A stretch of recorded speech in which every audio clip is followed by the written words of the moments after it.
I'm super excited about the iPad mini 6 and I've already ordered mine.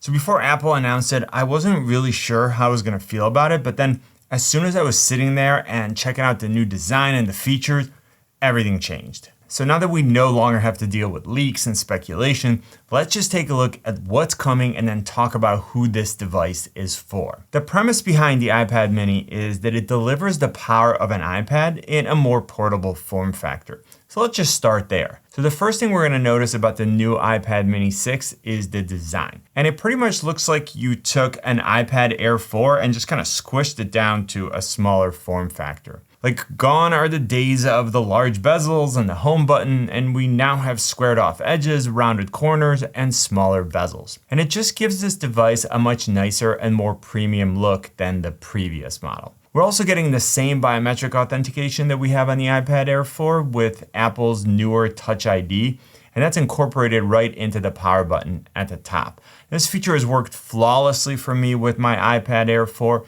and it's great to have it here on the iPad mini 6. It also means that we're getting a larger display without compromising on the compact form factor, because we don't have to deal with those larger top and bottom bezels. And speaking of the display, we're getting a fully laminated 8.3-inch liquid retina display versus the 7.9-inch on the previous model. I really like that the display is getting bigger because one of my issues with the Mini was that it didn't always offer a benefit beyond the phone, because the displays were just a little bit too close in size. I mean, it was always bigger, but it wasn't that much bigger where I was thinking, okay, I'm gonna bring my phone and then another device that's not a lot bigger, it's only a little bit bigger. It didn't always make sense for me. It was definitely better for things like gaming, but I like the fact that with this newer Mini, Apple's actually pushing this even further. And again, they're trying to give us the largest display they can without making the entire form factor bigger. We're also getting a higher resolution display with 2266 by 1488, and that's versus the 2048 by 1536 on the previous model. And we're getting a maximum brightness of 500 nits, just like we're getting on the new iPad 9. And we have on the iPad Air 4. It's a DCI-P3 display, which means that it's able to display a wider color gamut for more accurate color reproduction. And that should make the new iPad mini 6 a great device to watch content on, to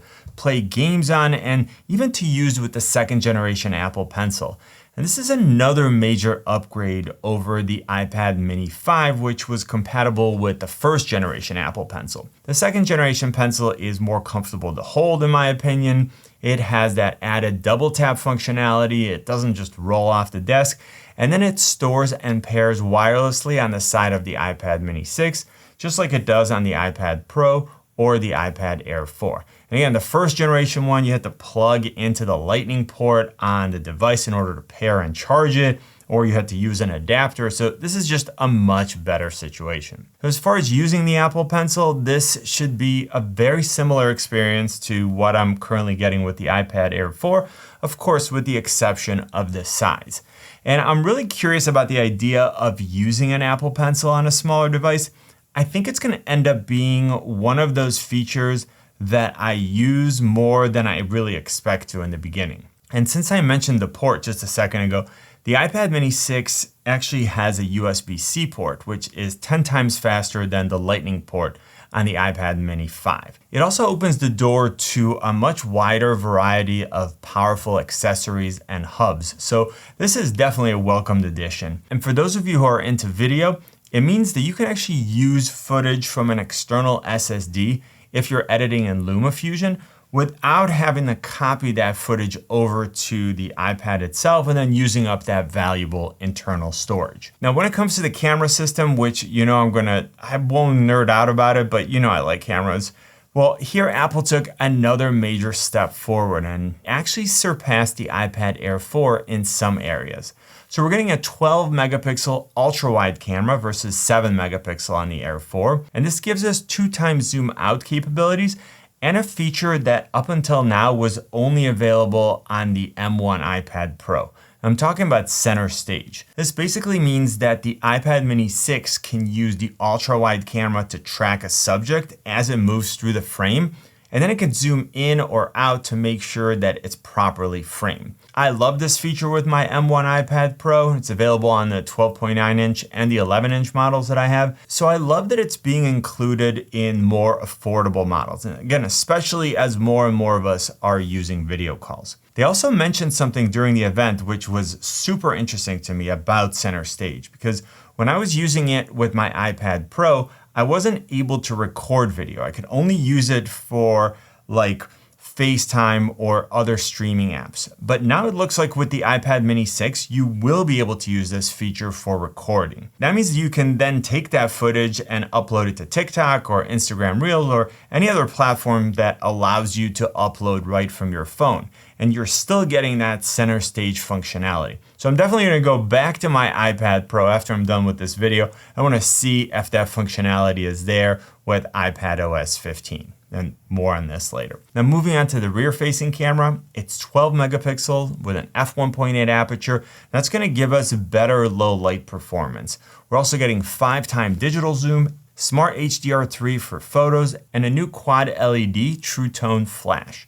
Now, if you plan on recording video, you'll be happy to know that you can now shoot 4K at up to 60 frames per second, and then 1080p at up to 240 frames per second for slow motion. Now moving on, let's talk about the speaker system because it was also upgraded, and now we're getting landscape stereo speakers. So when you're watching content or playing games in landscape mode, sound is actually coming out of both sides for a more immersive audio experience. And to keep going, what's cool is that the iPad mini doesn't just look better, it's actually significantly more powerful with the new A15 Bionic chip versus the A12 on the previous model.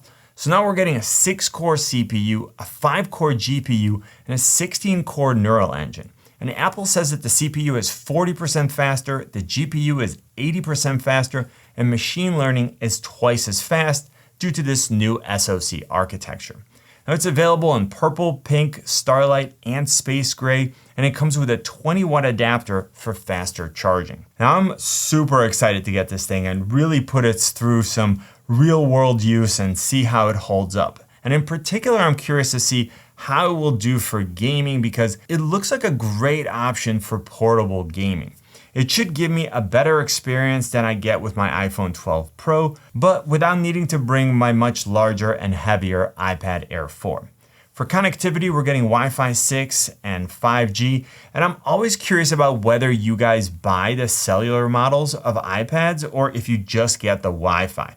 I mostly get Wi-Fi tablets because I'm very rarely in situations where I don't have Wi-Fi, and then when I am, I just tether off of my phone. But again, I'm curious to know what you guys do. Now, beyond games, I'm also curious to see how iPadOS 15 works on a smaller device. Now, if you've watched my favorite features of iPadOS 15, you got to see things like the new browser, new multitasking features, quick notes, and a few other features that should be made public soon. And if you haven't yet, I'll link to that video at the end of this one. Now I want to talk about the price and configuration options. So just like with the iPad Air 4, we're getting two sizes, 64 gigs for $499 and 256 gigs for $649. And I don't mean that they're the same prices, I just mean that those are the same sizes. And if you decide to go with the larger option, then you're getting 4 times the storage for an additional $150. If you're trying to choose between the two options, I want you to think about what types of apps and games you plan on downloading,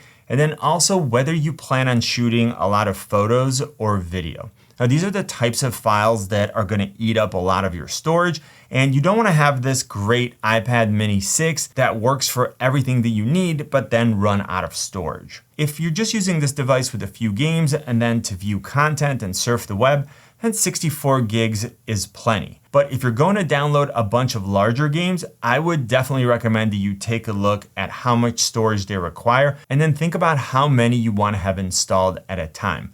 And don't forget that unless you're playing games via the cloud, the games continue to require more and more storage as time goes on, right? Like you get better and more maps, you get better graphics and better sound effects.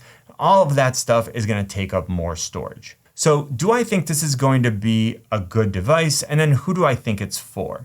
We need to remember that the starting price is almost 2 times that of the iPad 9, which I'm also super excited about.